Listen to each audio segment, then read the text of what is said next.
movies are really scary. All right, sir, what is your name?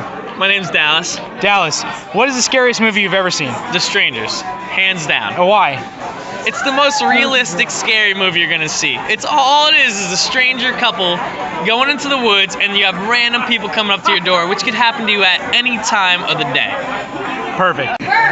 What? So, sorry, what's your name, man? Dan. Dan. What was your favorite scary movie when you were a kid? Silence of the Lambs. Watched it when I was 8 years old. It fucked me up for like 10 years. This is the scariest. For sure. It's awesome. Matt, what is your favorite horror movie? I would have to go with Mothman Prophecies with Richard Gere. Nice. Michael, my brother, my best brother, my favorite brother. I got nothing. What is your favorite horror movie? I can't think of one right now. You can't think of a single one? Nope. Not even the one that I fed you earlier? No? Nothing? Killer Clowns from Outer Space. Holla! That's the one. Terrifying movie from our childhood. Horrifying. All right, we're talking with Nathan. Nathan, what was the scariest movie when you were a kid to you? One of the scariest movies when I was younger was probably It by Stephen King. The clown in that movie freaked me the hell out. Pennywise the clown, it's no joke. That clown is scary as shit, you're right. He was. Rich, tell me, what is your favorite horror movie and why? The Thing. Because of the practical effects, the intelligence of the main characters, and how terrifying the main creature was. Well played. Andrew, Yeah. what do you think about horror movies? Tell me. I think Yeah. they're not that scary. But What's your favorite horror movie? what I say, Hills Have Eyes? Hills That's Have a good Eyes? one. Or the original. The original I was or like the remake? Shining. Shining. Oh, That was a scary movie. That was We creeped me out. just did a review of that movie. Oh yeah? Yeah. That movie was creeping me out. You know what it is? New horror movies aren't good anymore. That's a good one. Alana, My whole life is a show. Alana, what is your favorite horror movie? Oh my god, horror movie. The last horror movie I watched was Scream. I think I was about 15, and I didn't leave my house for a week, and I have not seen a horror movie since. David, what is the scariest movie you've ever seen in your goddamn life? Star Wars Episode 1, The Phantom Menace. Fuck Jar Jar.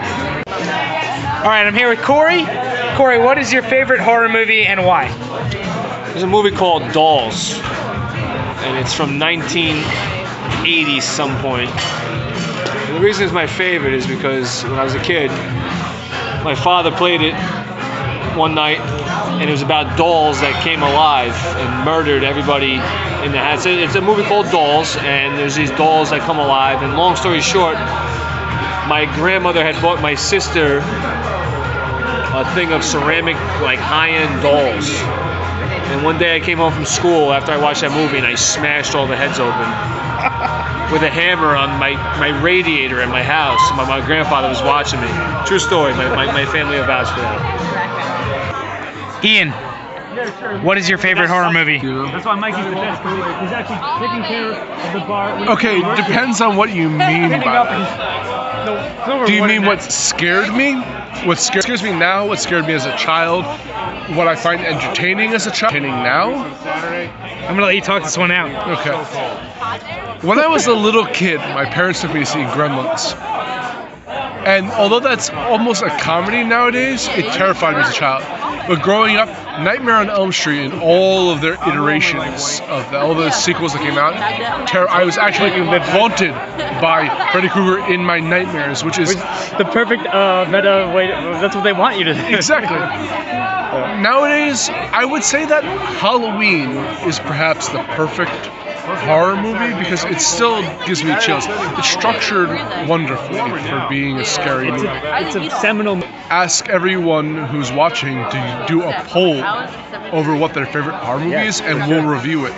We absolutely will. No problem. I'll try to ship it to you. I also love all the Evil Deads. Not Evil Dead 1 necessarily, but Evil Dead 2, Army of Darkness, I grew up on. The thing is, like, Army of Darkness is like so to the top that it no longer becomes a horror movie, but it's a great like continuation. It's a great third, like the third movie in the trilogy of it. Evil Dead 2 is definitely more of a horror movie than that one is. However, it's seminal. Everything ripped it off. Many things ripped it off. You know what? One of my favorite horror movies. Now, granted, if you're going into like the psychology of killers here, which you see a modern day like trope Sort of a trend. So you have like Silence of the Lambs is amazing because Hannibal Lecter is one of the best villains. Yeah, best villains, and he's so charming. And that's a. He's only in the movie for 15 minutes. 16 minutes. I'm sorry. He's Dr. Strangelove of horror. So yes, he is.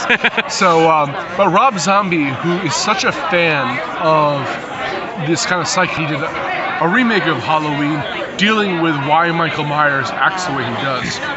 Did a movie called Devil's Rejects, which is fantastic because that's making the horror villains the protagonists that you can follow along, that you can follow along with. And that's really, I feel that all is backed into like Hannibal Lecter, with the idea of rooting for the villain.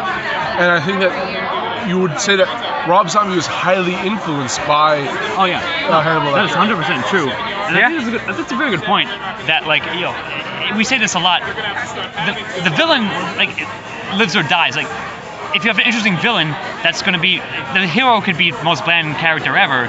But if your villain's interesting, and if you actually spend time with the villains and in fact follow the story from their eyes, then that's going to be quite interesting. It's a big twist, or not a big twist, but a good way to structure a movie and have it be interesting because you're now seeing it through the killer's eyes, essentially. But I must admit that I am a sucker for the jump scares, for the weird like kind of tension that is built. So of all the films we reviewed for the Halloween episode, It Follows actually had the most impact of horror for me because that followed in the jump scares, the tension very well. Now, granted, I don't think. Do I enjoy it? No, I don't enjoy being on the edge of my seat for horror. I enjoy interesting villains, interesting psychology. That's why Pontypool was fantastic for me, because that all dealt with the psychology of survivors, the psychology of how to interpret being a victim in a horror film. Well, that's why I say The Thing. If anyone knows the end of The Thing, then you'll know what I'm talking about.